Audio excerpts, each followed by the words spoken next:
May salt, sugar, processed, refined, there's a lot of talks these days about inflammatory food and dairy. Dairy is a highly inflammatory type of food, I believe. Do you want to just give us a little bit of insight into dairy and inflammation and how inflammation affects our health? I experienced some of these problems with dairy myself. As a young child growing up, I was a great lover of milk, with no noticeable problems at first. But as I reached my teen years, the problems started. And these problems and allergies continued into my 20s. They manifest mostly as sneezing and wheezing episodes, with tight chests and stuffy nose continuously. When I finally learned about the dangers of dairy, I decided to change my diet and to eliminate dairy products completely, and in fact all animal products. As a result, the nose cleared up, the chest cleared up, and I've experienced amazing health benefits even in other areas. Dairy is a high-fat food. And high-fat food is cholesterol. Well, yeah. So there's a danger in the first place. The fact that it's an animal food makes it a cholesterol food. All animal foods, all animal products have cholesterol in them. All right. So yes, absolutely. And you find that even with your low-fat milks and low-fat cheeses, these are only slightly different from the full-fat product. So it is high-fat. It also tends to cause allergies in people, and as you said, inflammation all over the body. And inflammation is equal to an acid environment. Absolutely. And where an acid environment is, that is where diseases flourish. That's right. That's right. That's absolutely right. All right. So again, if you have issues with inflammation, with an acidness, you know, that heartburn, that indigestion, the reflux and all of that, try and minimize your dairy intake, or even try and just get it out of the diet for a few days and experiment on yourself and see if there's a difference in how you feel. Absolutely. Another problem caused by dairy and inflammation and all of that is bone health, bone and joint health. Because you find that when you have a highly acidic environment in the body, because you need a highly acidic environment to digest that milk, to digest that animal protein, what happens is that your body's out of balance. It becomes acidic, so you need an alkaline to buffer your environment. And to do that, the body goes to the bones. And so calcium is leached from the bones so that your life can be saved. Because we cannot live if we in a highly acidic environment. And if calcium is leached from the bones, we start to have osteoporosis, osteoarthritis, and so on. It's like that door that is not oiled, and if the door is not oiled, it begins to squeak. Yeah. And that is the joint pains and the joints start to bone rust, pains that we feel, and that is because of the highly acidic environment in the body, and the body uses up all the calcium. Now, May, please take us on.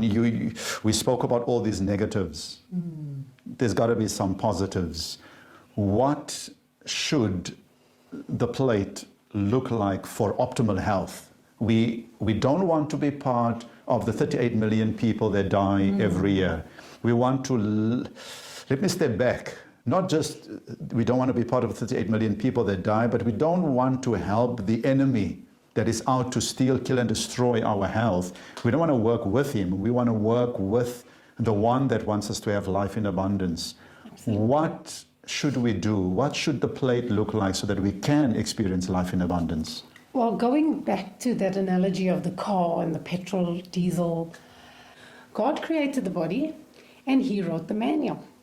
We need only to abide by the guidelines that are clear as crystal in the Bible that can guide us in how we should eat and what we should put into our bodies. So when we're talking about what we can eat, if we go right back to Eden, the first diet that came to us, and fruit was there right at the beginning. And then, of course, later, vegetables, grains, nuts, seeds, all of these are very healthy for the body. And you will find that in these groups, you have enough protein. Vegetables are full of protein.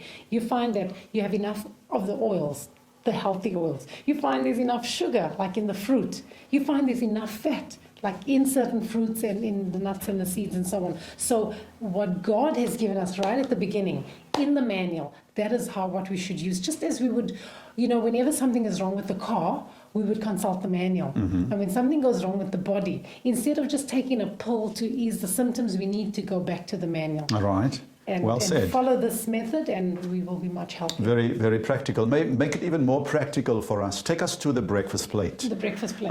The make-up of a breakfast plate that is very simple for the viewer to understand the principles, probably more the principles than the detail. What should a breakfast plate compose of?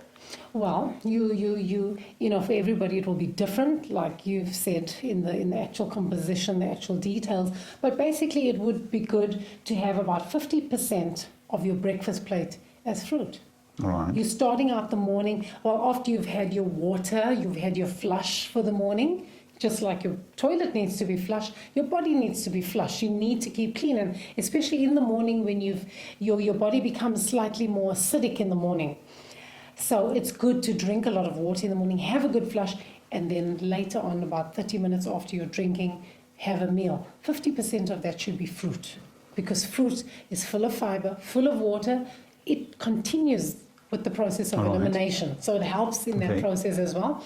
Then you should have about 30% grains, whole grains, nothing refined, no cornflakes and bran flakes. These are all refined foods. Right. So oats, you should try to get the healthiest oats is an grains. example of a whole grain? Oats is an example of a whole grain. Whether it's jungle oats or whole rolled oats, it's all fine. Right. Just don't use that quick cooking oats or the what do they call it, Oats So Easy, and these flavored oats. They usually are full of sugar. All right. Yeah, so oats is a good one. Millie Meal is a good one if it's the yellow Millie Meal. I think we have a brand called Brypup. All right, Brypup. That's all right. a good one as well. The coarse Brypup. Yes, and then you have grains like millet and quinoa and amaranth. Those are not so common, but they're very, very healthy. Amaranth and quinoa are more seeds than grains, but they serve the same purpose. Great. And then you have sorghum and one or two others. Sorghum is maltobella. All right. And that's a whole grain, and that's very good. All right. Okay, that's our grains. 30%, you said, Yes. grains. So we have 50% of my breakfast should be fruit. 30% of my breakfast should be whole grains. That's right. There's 20% left. The last 20% would be the protein portion of your breakfast plate. You don't need as much protein as we are made to believe. And a few nuts, some seeds, all of these things make Peanut butter some on the good bread. peanut You have butter your on the whole grain Make bread sure with it's not- peanut butter on the make sure bread. it's a sugar-free peanut butter. That would be good on your whole grain bread. Right. That's excellent. Or if not sugar-free, that you at least don't see sugar as the second ingredient on the your- ingredients list. yeah. Let it be lower down. Yeah. Because the higher the ingredient is, the more percentage of that ingredient is in the product. So the lower sugar is on the list of ingredients, the better it is. But point made is that you can get your protein from your peanut butter. You can get your protein from nuts. You can get your protein from those of us who have beans, for example, or chickpeas, whatever legume in the morning that is a protein, right? So there we have it. Just to sum up again, your breakfast plate. Now this is just to give you a guideline, an idea, what should I eat, what can I eat, what is good for my health, and that is 50% of breakfast should be fruit. Eat at least 5 servings of fruit per day. And a serving of fruit is what you can hold in the palm of your hand. So an apple, an orange, a banana or two, a handful of whatever that is smaller, blueberries or grapes, a handful of that. So World Health Organization recommends 5 servings of fruit. So when you start your breakfast with 50% of the breakfast fruit, let's say that is 3 fruits in the morning or 2 fruits. Somewhere throughout the course of the day, you've got to have the rest of the fruit. And this is, remember, a minimum recommendation or a requirement for us to keep our body in good shape as far as fruit is concerned. Right, and then there's the grains, and there's a variety of grains, as May is mentioned, and then your protein you'll find just anywhere and everywhere. So 50%, 30%, 20%. May, what does the lunch or the supper plate look like? again, it would be similar. It would be very similar. If you notice, the 50% of fruit is raw fruit. So try not to stew your fruit and say, okay, I've had my fruit. Try to have that fruit raw. Right. Same with the lunch plate. 50% again, raw vegetables. You can have some cooked vegetables, absolutely, but raw vegetables. So have a salad. Have a big salad with lots of leafy greens and tomatoes and carrots and all these nice celery and all these interesting things. Right. And when 50%. when you do your vegetables, the recommendation is that you lightly steam your vegetables. Yes, we're talking about the cooked vegetables, yes. So you could have... Your broccoli, your Yes. cauliflower. You can have just about anything steamed, even sweet potatoes and butternut and so on. Right. Yes. Your potato will probably go a little bit longer. You wouldn't want to No, you have don't want a crisp, hard potato. hard potatoes. That's right. But your basic, like your butternut, your broccoli, your cauliflower, these are all wonderful vegetables. That's very good for they're not very popular, may I say, but they're very healthy. And so, Especially if they're just steamed. Because a lot of us like to add some butter and sugar to the pumpkin, you know. It makes it more delicious. Even to the sweet potato, they make this golden sweet potato. But with the sugar and the butter comes challenges. Correct. So it's better to have it Correct. steamed. It's better to have it stewed, or however you'd like it. You can flavor it. There are many ways to give it flavor without adding risks. wow. This is very practical, very, very practical information.